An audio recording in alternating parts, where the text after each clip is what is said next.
Alright guys, we're back. Part 2, basically doing the installation portion. Part 1, we did the disassembly, a little bit of an inspection, and now we're going to work on basically everything we got to do to fit up to get this manifold to work. So let's go ahead and dive into it. Alright, one of the issues with delaying a project this long is you kind of forget everything that you had planned and bought for the project. So drop this on, do a little test fit, kind of had some issues there. It seemed like hitting back here. Then I remembered, oh, the valley cover bolts got to get changed out to these like button heads. So lower profile bolt instead of the hex head there. So I'm going to basically swap those out, pull the old fasteners out, bolt these down, and torque those to spec, and then we'll basically do a little dry fit with the manifold, see how that works.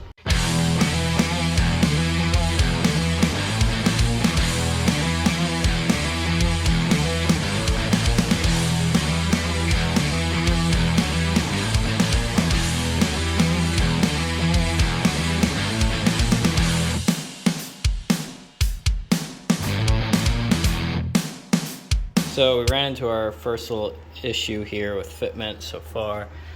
Oil pressure sensor, the connector up here is actually an interference fit, the position mine was in. So if you remove the connector and just have the sensor on, it's okay, but as soon as you put the thickness of that connector in, it was hitting. So what I did was actually just put a wrench on here, rotated it a little bit more clockwise to get this thicker body portion of the connector out of the way, and then now that seems to clear okay. I still have a little bit of rocking. I think it's actually alignment pins under the manifold, so I might have to shave those or maybe just give them a little tap to further seat them. They're like, alright, so these right here, there's one on either side. It just seems like the manifold just has a little bit of rock, like it's not quite mating down flush, and I don't think it's hitting in the back anymore. So I'm just going to take my little brass hammer and just give these a little tap just to see if I can seat them slightly more in. But just be careful, obviously we don't want to crack the plastic or anything, so just do a little tap on those.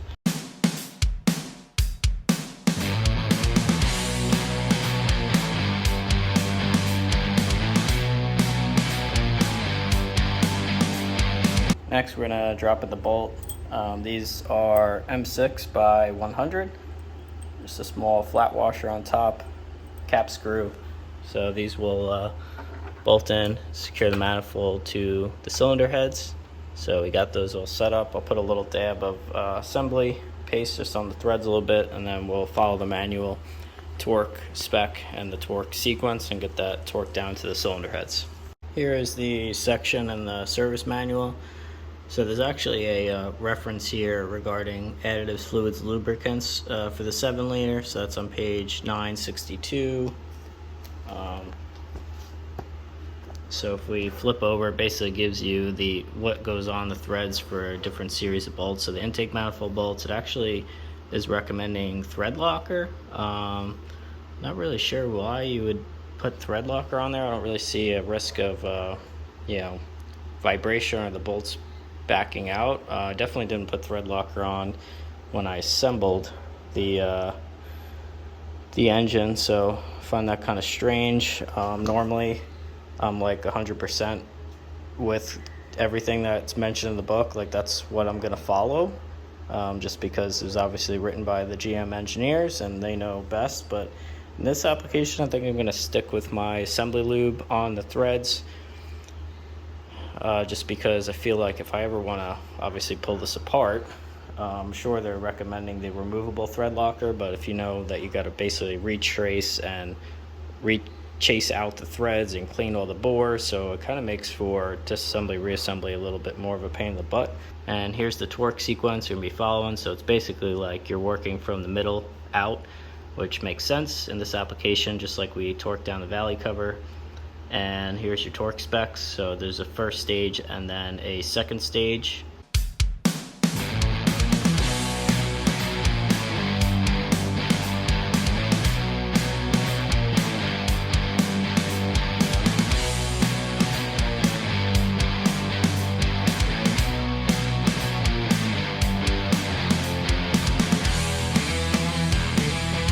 All right, next thing up is going to be the fuel injectors and the rails. So I think I remember when I was doing a test fit with these, the bottom O-ring that sits into the manifold was a little too loose, so obviously it fits on the bottom of the injector okay, but the outside wasn't quite thick enough to make a tight seal in the port of the manifold. So I went to the local hydraulic supply place and ordered different O-rings. So let me just pull those out. I'm trying to refresh my memory because this was obviously a long time ago and test fit these. You can see side by side the black ones on the left that I got from the hydraulic supply place. It's got a thicker wall to it, a little smaller OD, so hopefully basically when it goes on the body it's going to stretch and push out a little further and give it a little better bite into the manifold port. So I got this swapped over. I just put a little O-ring lubricant on the O-ring and then we'll put it in the bore, do a little test fit. Yeah, that's much better. So now it actually, I could feel the O-ring kind of bite in and seat, so that should make for a better seal. And then the blue one just dressed with a little O-ring lubricant, and we'll just go down the line and get all of them set up and ready.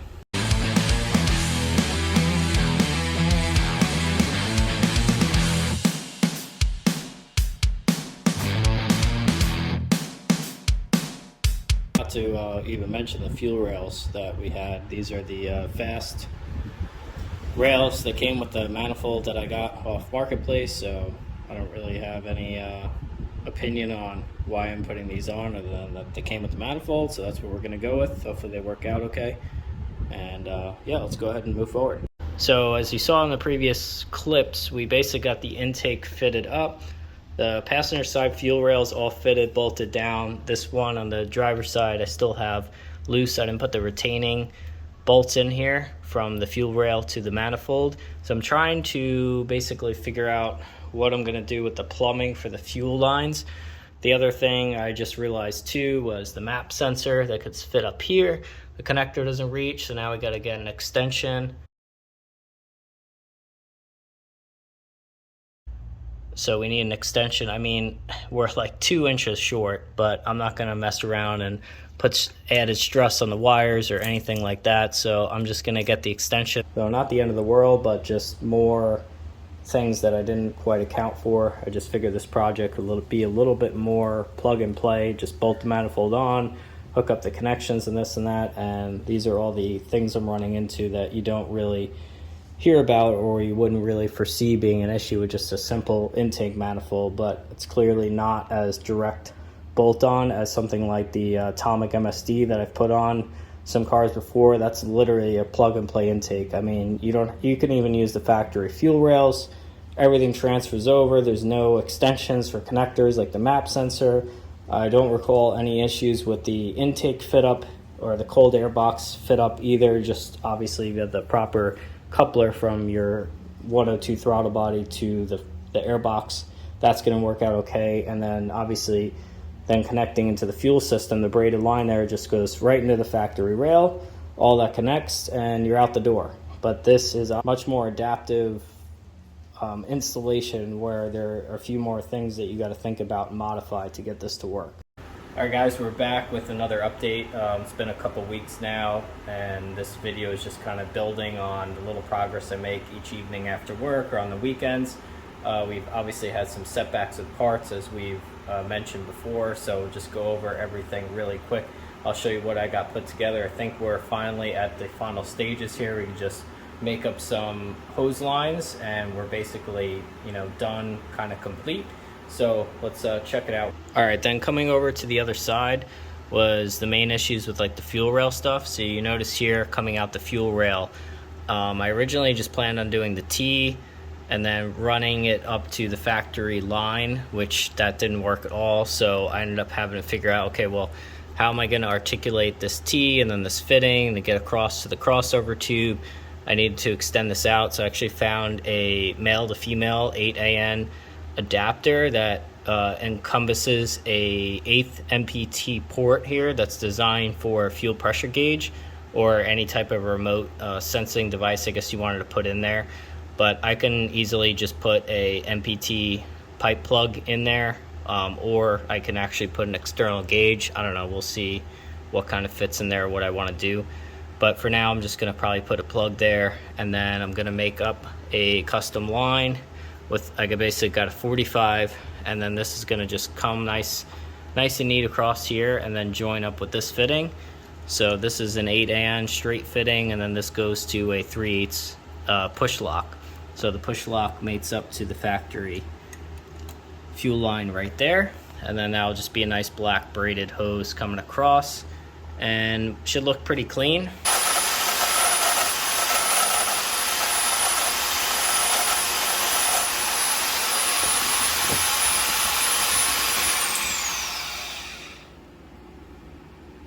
All right, not bad, not bad.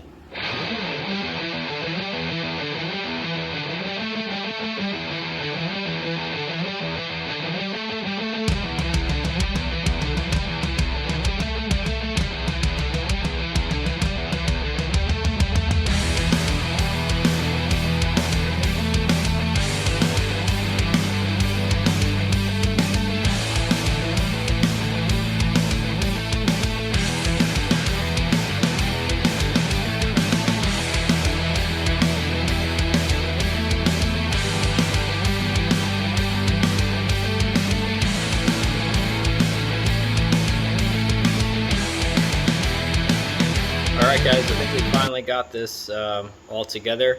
Been a mismatch of clips all just compiled. This has taken a handful of weeks for me to get everything wrapped up and get it all together.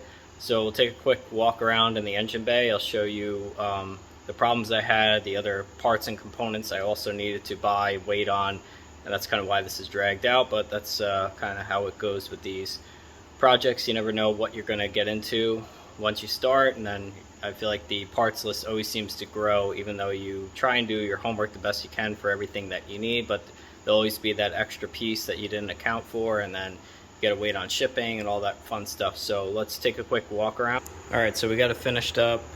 You can see here we got the rail, the AN line I made for the crossover. We did the 90, runs across. Everything's buttoned up over here. There's an extension for the MAP harness, or sorry, the MAP sensor harness here that we had to install, and this was one of those. We got the wrong one, we had to wait, send it back, get another one. Finally this one fits, so we have the extra length of the harness kind of tucked up here. Definitely in the future I'm going to want to do something with the valve covers, coil packs, the wiring, clean all that up. But for right now, I think next step is just going to be really probably getting this thing running, getting the tune done, and all that, and then we'll take it from there.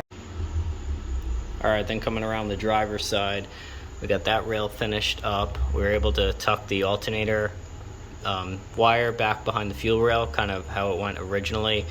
Injector stuff all tightened down in there, and then this is where we put our T in for our AN fuel line crossover. So I had to add an extension here, which we did the 1/8" MPT. I just put a pipe plug in there for now.